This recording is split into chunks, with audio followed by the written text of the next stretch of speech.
Okay, today's video is over parametric derivatives. Now, in the past, I've done other videos on the topics of parametrics that feature parametric derivatives, but this video is dedicated solely to just simple parametric derivatives. If you're looking for parametric double derivatives, I've done a video on that in the past, which I'll link in the description. But before we dive into background info and practice problems involving parametric derivatives, I do want to give a little bit of background info as to what a parametric or just the term parametric means. And parametric describes a plane in which a function or a line can be represented by two dependent equations, usually x and y. And this in calculus BC will be x and y. And those two share a common independent variable, usually being t, sometimes theta. It depends. And so, as you can imagine, the derivative of a parametric function is just the slope at a specific point, that point being the independent point, as in t or theta. And so that's essentially all you need to know about parametric. So let's get into some background info. So before you is just the definition of a parametric derivative. It is very similar to that of a Cartesian derivative or rectangular derivative, same thing, in the sense that the derivative of the function at any point can be represented as dy dx. But before I give a bit more insight into this, I would like to go over the conditions that have to be met and the assumptions that are made. So we're assuming that whatever function this derivative is representing can be modeled as y of t and x of t. Of course, you can alter these conditions. For instance, we could have a function modeled as y of theta and x of theta. However, in order to do so, we have to slightly alter our definition of the derivative a bit. So rather than rather than the derivative of y being taken with respect to x, it has to be taken with respect to theta. And of course, the same applies to dx. And so that's the only minor change. It's just semantics. It doesn't really matter much. So yes, that's simply the definition of a derivative of a parametric function. But in order for this to be true, the derivative of the x equation cannot be zero at the point at which you're trying to solve it, because if that were the case, then you'd have a undefined derivative, or maybe an indeterminate derivative, depending on the state of dy dt. Basically, dx dt can't be equal to zero at the point at which you're trying to solve it. Okay, so that's all the background info regarding this. Now for some actual insight. So you can see that dy dt, if we were to expand this a little bit, we end up with dy dt. Sorry, if we were to expand dy dx, we'd end up with the ratio of dy dt over the ratio of dx dt. So essentially what we're doing is we're not taking the derivative of y over x, we're just taking the derivative of our y function over the derivative of our x function. For instance, if we had two equations for some particle, and we wish to solve it at t equals 1. And by chance, our y equation was e to the power of x, whereas our x, sorry, that's a mistake, e to the power of t, because that is our common independent variable. Whereas x can be represented as t squared.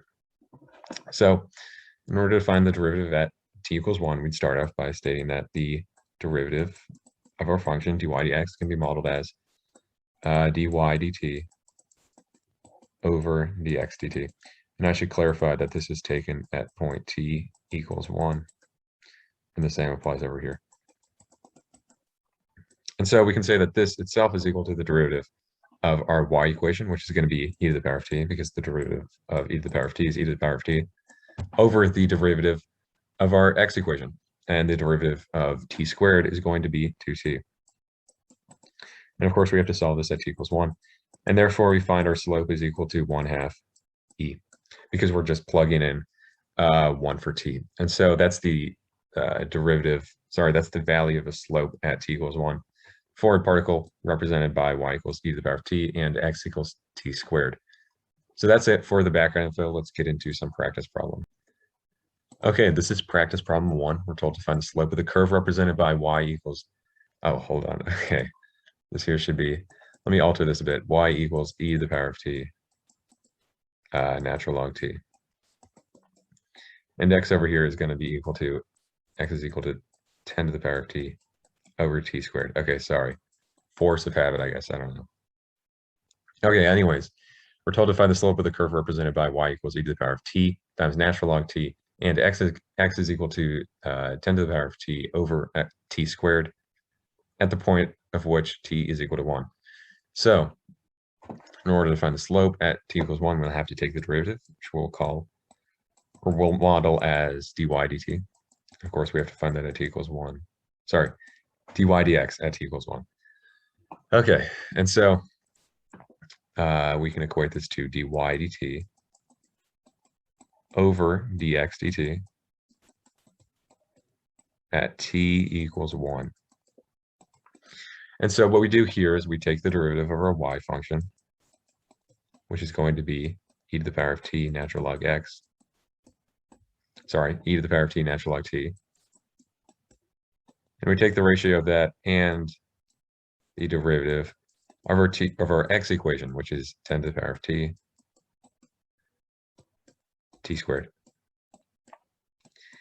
And in order to continue, we of course have to find the derivative of the numerator as well as the denominator. So we're going to do that now. I'm going to put this near the bottom because I really wouldn't have much space up there. So the derivative of our y is, of course, the derivative with respect to t of e to the power of t natural log t. And if we were to employ the power rule, no, sorry, the product rule, which I've made a video on in the past, it's essentially a process in which you can find the derivative of a product of two terms. If we were to employ that now, we'd end up with, I believe, e to the power of t over t plus e to the power of t natural log t. Okay, yes, I believe that's true. We can, of course, simplify this by factoring out e to the power of t, but that would require me to draw more, and I don't really want to do that. So we're just going to say that this is equal to dy dt and call it a day, except for not, because we still have to find dx dt. So dx dt is the derivative with respect to t of our x equation, which is going to be 10 to the power of t over t squared. Now, I don't know why I made these equations so difficult. I mean, this is supposed to be a pretty conceptual video, but whatever. In order to find the derivative of this quotient, we're going to have to employ the quotient rule, which again, I've made a video on in the past. So give me a moment, because this is going to be a bit difficult to solve for. We can model this as 10 to the power of t, 1 over natural log t. Rather 1 over natural log 10 times 2t. Sorry, that's my bad. Times what should be t squared plus 2t 10 to the power of t. And I believe that's mostly true. And of course, we have to take this all over t to the power of 4. This may seem a bit difficult to you. It's actually quite methodical if you were to watch my quotient rule video. Okay, and so now we have our values of dy dt and dx dt. And so rather than just plugging these equations in and then solving for t, we might as well just solve for t now. Or sorry, we might as well solve for the numerator and denominator independently, at which point we can plug them into our ratio over here and actually find the slope. So we have our value of dy dt. Let's find this at t equals 1. My God, why did I make this so difficult? Okay, this over here is equal to e to the power, sorry, just e. Because if we were to plug in 1 for t into natural log t, we'd end up with natural log 1. Natural log 1 is 0. Whereas if we were to plug it over here, we'd end up with e to the power of 1 over 1, which is e. So the numerator of our ratio over here, of our slope, is e. But we have yet to take the denominator, which is going to be not as fun. So let me work this out. So we end up with 10 over natural log 10 plus 20, I suppose, all over 1. So we might as well not even write that denominator. And so to wrap this up, we end up with e to the power of t over, one moment, 10 over natural log 10. My God, let me just expand this a bit. And by expand, I mean just enlarge it because I'm kind of running out of space.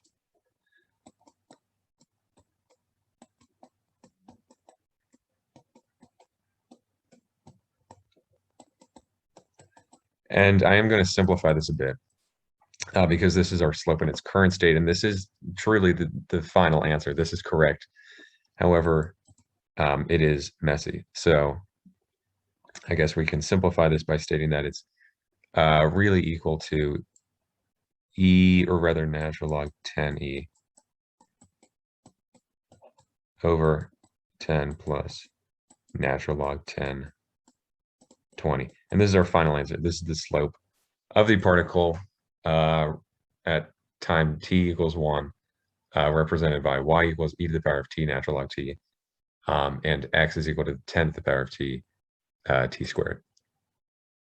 Okay, so a tangent line has 3 components: a slope value, a y value, and an x value, assuming we're working with coordinates of x and y. But those are the 3 main components of a tangent line, and the same applies to a parametric equation.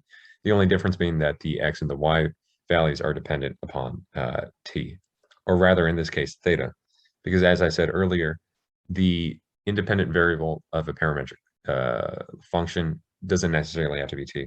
In this case, it's theta. But anyways, we're going to begin by finding the slope at the point theta equals pi over 4. And of course, the slope can be modeled as dy dx at theta equals pi over 4. And this is equal to dy d theta over dx d theta at theta equals pi over 4.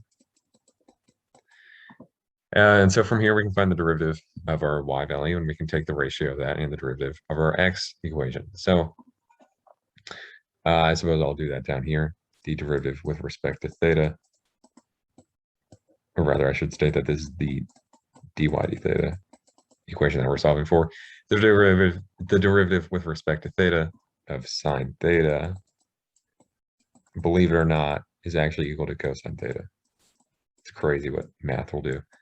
And so from here, we have to find the derivative of our x equation being tangent theta.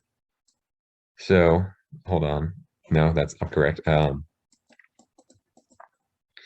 so we're really finding the derivative of tan theta. And the derivative of tan theta is secant squared theta. If I'm correct, if my memory serves correct, I don't know if it actually is. I'm pretty confident it is.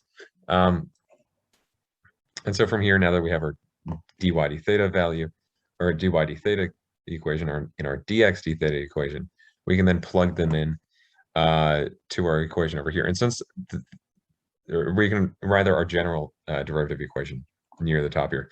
And since our dy d theta equation and dx d theta equation are so simple, you might as well just plug them in their current state. We don't really need to solve for values and then plug it in. I just did that in the last problem for convenience's sake.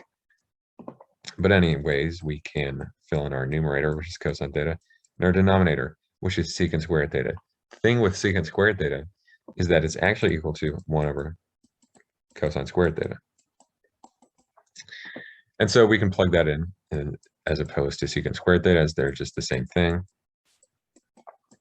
And so in reality, if we were to manipulate this equation a bit and bring this denominator up to the numerator, as you can do with algebra, we end up with cosine cubed theta.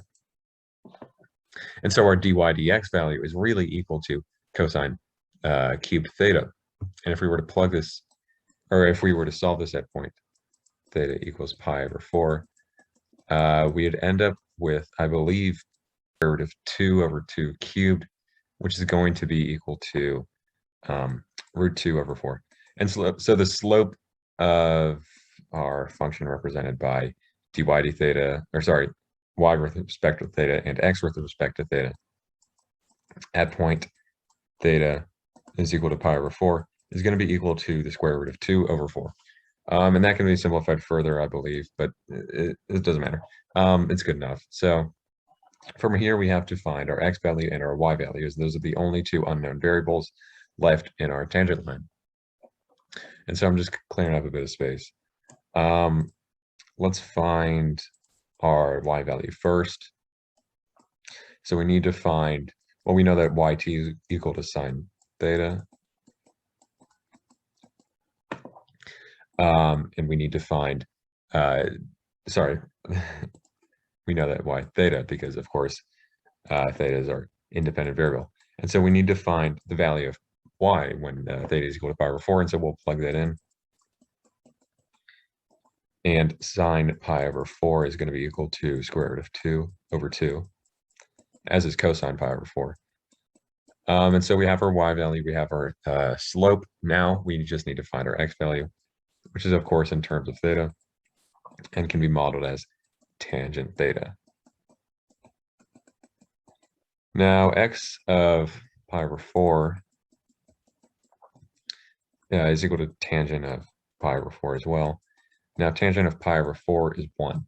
Now, the reason behind this being that cosine pi over 4 and sine pi over 4 are both equivalent. And since a tangent is just the ratio of the two, we're just really going to find a value equal to 1 because the two are equal, no matter the value. So that's why tangent of pi over 4 is equal to 1. And so now that we have our y value, we have our x value, we have our slope, we can formulate our tangent line. I'm just going to write out the general equation for a tangent line. It can be modeled as rather any linear function can be modeled as this. Y minus a is equal to mx minus b. And so we're going to start plugging in variables. Our y value is going to be root 2 over 2, as shown over here. And of course, that is equal to the square root of 2 over 4, which is our slope value, times x minus our x value, which is 1. Keep in mind that these values are when theta is equal to pi over 4. I just wanted to specify because what I said wasn't really clear. And so this right here is our final answer. This is the tangent line of our particle, which is represented by x and y, at point theta is equal to pi over 4.